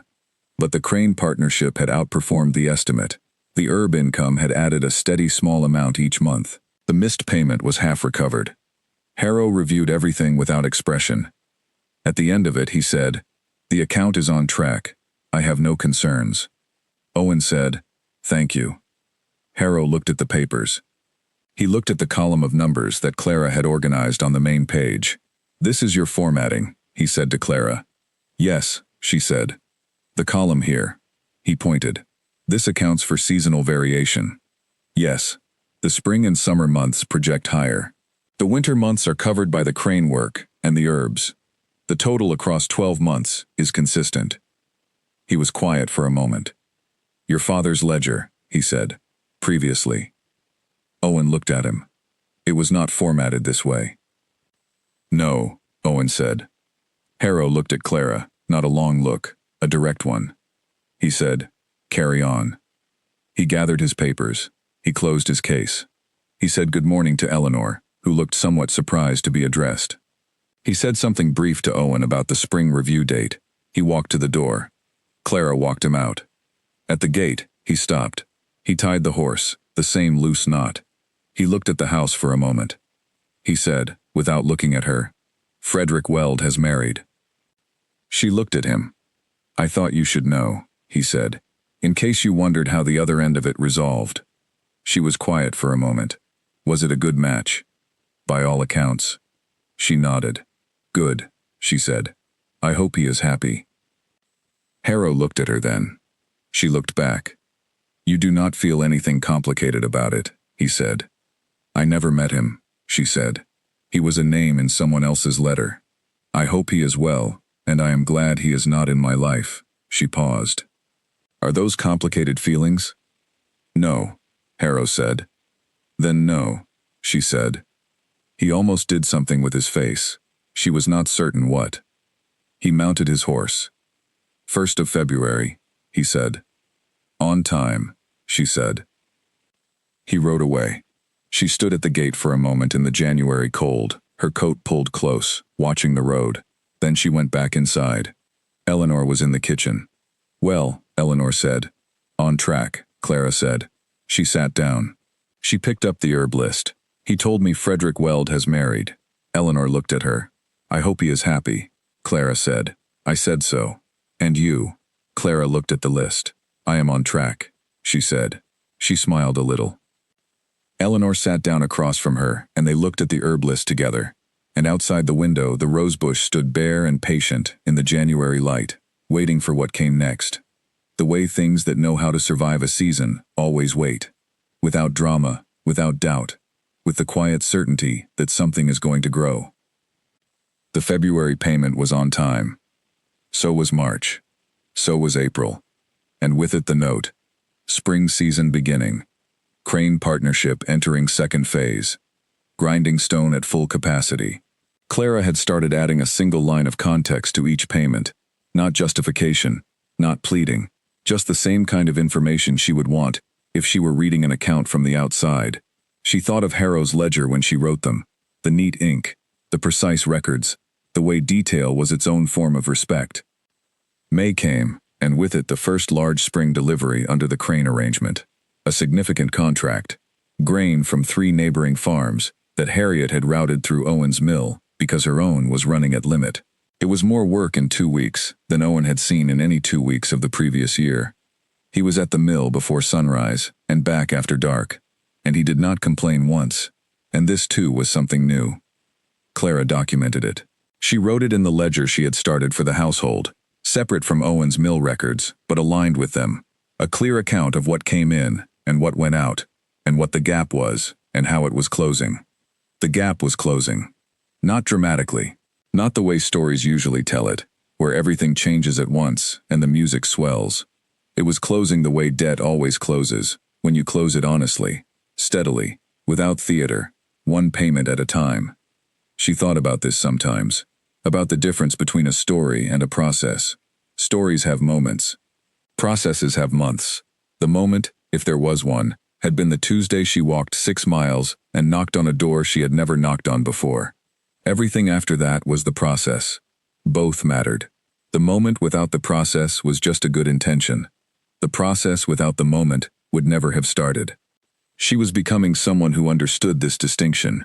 She was not sure what to call that kind of person. Practical was too small. Determined was too narrow. She wrote in her notebook, "Someone who does the thing, and then does the next thing." It was not poetic. It would do.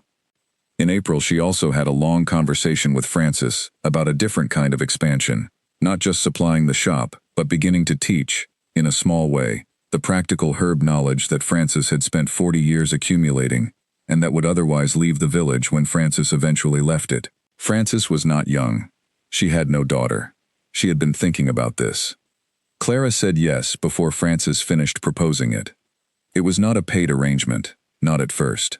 But Clara understood immediately that what she was agreeing to was a future, not just an income, not just a task. She was agreeing to become the kind of person who would eventually know what Francis knew, and who would pass it on to someone else in turn.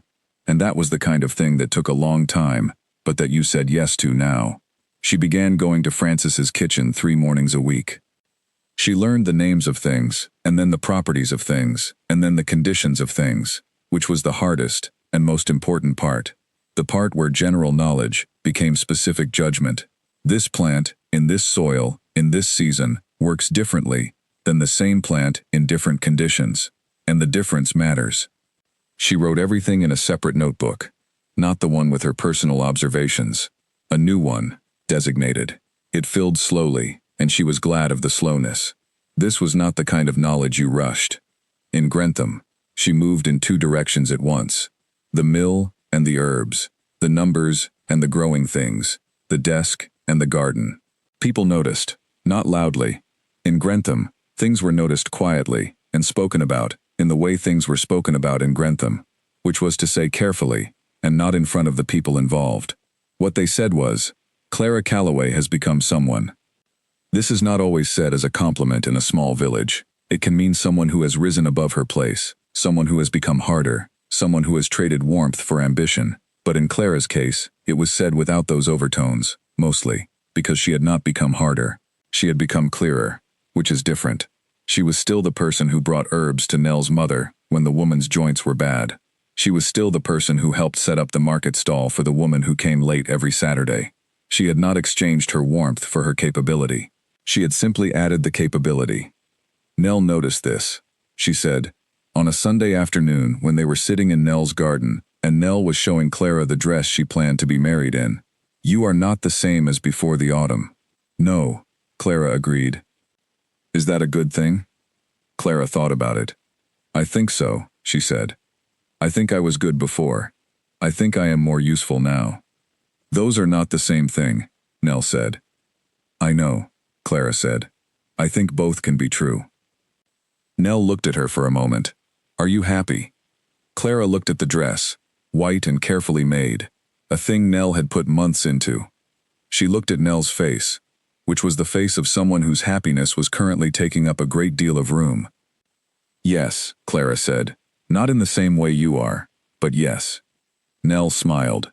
"Then that is enough." Summer came. The mill ran at its best capacity in 3 years. The Crane partnership entered its second full season, and the 30-day review at the end of the first had gone well enough that Harriet had voluntarily improved the split for the second year without being asked, which Clara documented in the ledger with a single word in the margin, confirmed. The debt was down to less than half of what it had been when the missed payment was made. Clara could see the end of it, not immediately, but clearly, the way you see the far bank of a river when the river is wide but the current is with you. She wrote to Harrow in July. She wrote, "The account is significantly ahead of the original projection. At the current rate, full repayment will occur before the end of the term originally agreed. I will continue to provide updates with each payment." She did not ask for anything. She was not writing to ask. He wrote back, "Noted." One word. She read it and put it in the kitchen drawer with the others. She thought about him sometimes, not in a complicated way. In the way you think about someone who has been part of a significant chapter without being the subject of it. He had been the cliff, and she had been careful not to fall, and the cliff had not moved, but it had also, in certain small ways, not been as impassable as it had seemed. She thought about the loose knot on the horse. She thought about the introduction to Harriet Crane. She thought about Frederick Weld has married, told without being asked, in January, at a gate in the cold. She thought about what it meant to be consistent in a world that was mostly not. She was not building an opinion about him, she told herself. She was noting observations, the way she noted things in her notebook. They were different activities. She noted the observations. Summer moved into its second half. And then Owen Calloway, who had been running the mill from before sunrise to after dark for 4 months, fell. Not dramatically. He stepped wrong on the mill floor, a stone that had worked itself loose over the winter, and that should have been reset months ago, and that Owen had been meaning to fix, and had not. He went down on his right side, his arm taking most of it, and when the day worker helped him up, it was clear that the arm was not right. He could move the fingers, which was something, but the wrist was swollen to twice its size within an hour, and the pain was enough that even Owen, who was not a man who made much of pain, could not hide it. Eleanor said it as best she could. Francis came. The arm was not broken, only badly sprained, but it was the right arm, and Owen was right-handed. and running a mill with your right arm out of use was not possible. Clara assessed the situation in about 4 minutes. She went to the mill. She did not know everything about running a mill. She knew what she had learned from watching, and from the accounts, and from 2 years of conversations with Owen about the machinery. She knew where things were, and how they worked in general terms. She did not know the specific adjustments that Owen made, by feel rather than by rule, the small calibrations he had built up over 11 years. She asked him. Owen, lying in bed with his arm immobilized, told her. He told her for 2 hours, everything he knew to tell, everything he had never thought to write down, because it had been in his hands for so long it did not feel like knowledge. She wrote all of it down. She went back to the mill. The day worker, a young man named Peter who had been with Owen for 2 years, was more capable than she had known. She found this out in the first hour. He had been underused, given the straightforward tasks and not the calibration ones, because Owen was the kind of man who trusted his own hands over anyone else's. Peter, it turned out, also had good hands. She told him so. She showed him Owen's notes. She asked him to show her what he already knew. They ran the mill together for 3 weeks. It was not seamless. The output dropped in the first week, the calibrations requiring more adjustment than the notes had anticipated. But by the second week they had found the rhythm of it, Peter and Clara. And by the third week, the output was back to normal, and the crane contract was being met on time. She sent Owen a report every 2 days. He sent back corrections, written left-handed, in an increasingly legible scrawl, and she applied them, and the corrections became fewer as the weeks passed. The July payment went out on time. She added a note, temporary change in mill management. Owen Calloway injured, non-serious, full recovery expected. Operations maintained. Crane contract on schedule. Harrow wrote back the same day. The letter said, inform me if additional time is needed. She read that. She read it twice. She wrote back, it is not needed, but thank you. She sent it before she had time to decide whether thank you was the right word. Owen was back at the mill by August. He came back slowly, the right arm still sensitive, letting Peter do the heavy work and doing the calibration himself, which was the part only he could do, and which he could do with one arm, because it was in his hands and not in his strength. He was different in August than he had been before the fall. He was quieter with his certainty. He watched Peter more carefully, and he said so to Clara. I did not see how much he knew, Owen said. I was not looking. You were busy, Clara said. That is not a reason, he said. She looked at him. He shrugged, which still hurt his arm. I am correcting it, he said. She let it be. She let a great deal be, this summer.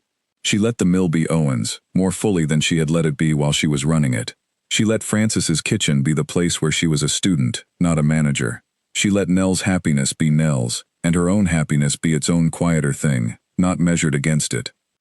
She let herself be 19, almost 20, in the late summer of a year that had started in crisis, and was ending in something that was not the opposite of crisis, exactly, but was the thing that comes after you have been through it, and have done the work, and have found yourself, at the end of a series of particular months, still standing, and knowing why, and knowing how, and knowing that you are the one who decided to. She wrote in her notebook, content is something you feel. Settled is something done to you. What I am is neither. What I am is the person who opened the door and then kept walking. She crossed out the last sentence. She wrote it again. She left it. The rosebush put out new growth in August, as it should. The ordinary new growth of a healthy plant. Nothing remarkable. No out-of-season blooming. Just the green of a thing that has come through what it came through and is preparing for the next season in the right way.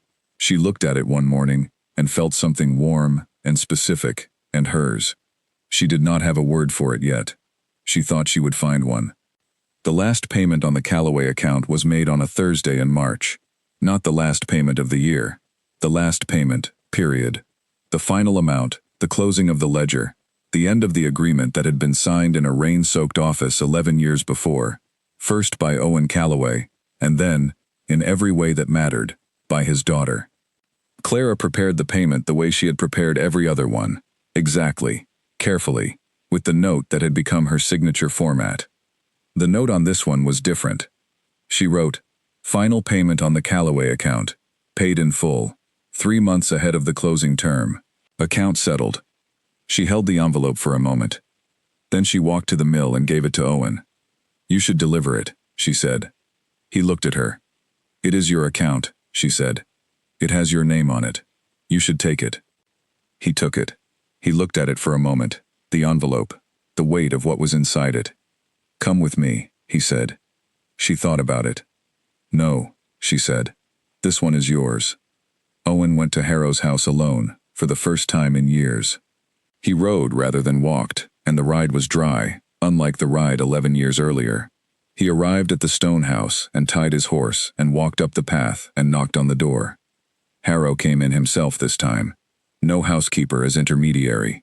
Owen handed him the envelope. Harrow opened it. He read the note. He looked at the amount. He set both on the desk, and he took out the Callaway ledger, the page, the precise ink. He made the final entry. He dated it. He said, "The account is settled." Owen said, "Yes." They sat for a moment, in the way of men who have conducted a long transaction and have arrived at the end of it, without quite knowing what the end sounds like. Owen said, "My daughter managed most of this." Harrow said, "I know." Owen said, "I want you to know that I know that." Harrow looked at him. "She did not tell me everything you did," Owen said, "but I am not unobservant." He paused. The introduction to Harriet Crane, the letter to Gordon Platt, the Frederick Weld matter. "Those were practical decisions," Harrow said. "She said you said it was a loose end." "It was." Owen was quiet for a moment. "You are a man who is very careful about what you say. Generally." "Then I will be careful about what I say as well." Owen put his hands on his knees. "She is building something. I am not entirely sure what. Neither is she. But she is building it, and it will be worth seeing." Harrow said nothing. Owen stood. He held out his hand. Harrow shook it. It was not a warm moment, and it was not a cold one. It was the handshake of two men who had been on opposite sides of an agreement for 11 years, and had reached the end of it without hatred, which is its own kind of accomplishment. Owen rode home. Harrow sat in the study for a while, with the closed Callaway file. He opened his ledger to the Callaway page. He had made his entry. He made one more. Account closed, paid in full. Then he wrote, in a margin where he had never written anything personal in 23 years of records, ahead of term. He closed the ledger. He thought about going back to his correspondence. He sat for a moment instead. Clara did not know that her father had told Harrow she was building something. She did not know what had been said in that study. She heard the account had been closed, and she received, 3 days later, a formal letter from Harrow, confirming that the Callaway account was settled in full, and that all agreements were dissolved. She put the letter in the kitchen drawer. She looked at the drawer for a moment. Then she cleaned it out. She put the formal letter in the household records, where it belonged. She put Owen's original agreement copy with it, and the Crane partnership letter, and the Herb arrangement with Francis, the records of the thing. Useful, properly filed. The other papers, the plan she had written by hand, Harrow's one-word replies, the note from the January visit, the draft she had crossed out and rewritten. She took these out and held them in her hands. She did not throw them away. She put them in her notebook. Not between the pages, folded, tucked into the back cover, where things go that you are not ready to categorize. She went to the garden. It was March, and the rose bush was bare, as it should be. The winter having done what winter does, and the spring not yet arrived. The soil was dark and damp, and smelled of the specific clean of earth, before things grow in it. She knelt down, and looked at the base of the rose bush, the root structure visible at the surface, the evidence of 11 years of existing in this one spot. She thought, some things stay in one place, and send everything outward from there. Some things move, carrying what they have learned. Both are valid. She had not yet decided which she was going to be.